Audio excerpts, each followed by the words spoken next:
ஒரு முக்கிய செய்தி கிடைத்திருக்கிறது. அது என்னவென்று பார்க்கலாம்.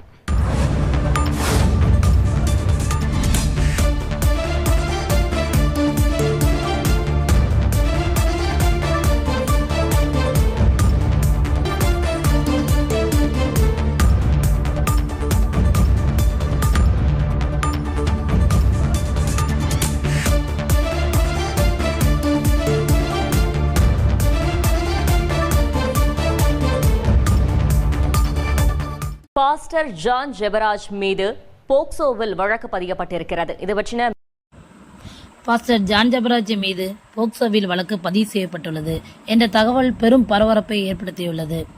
கோவை கிராஸ்கட் சாலையில் உள்ள சபையை சேர்ந்த மதபோதகர் ஜான் ஜெபராஜ் மீது போலீசார் போக்சோ வழக்கு பதிவு செய்திருக்காங்க. 2024 மே மாதம் 21 அவர் வீட்டில் நடந்த ஒரு நிகழ்வில் 14 வயது மற்றும் 17 வயது உடைய சிறுமிகளை பாலியல் தொந்தரவு செய்ததாக புகார் தரப்பட்டுள்ளது.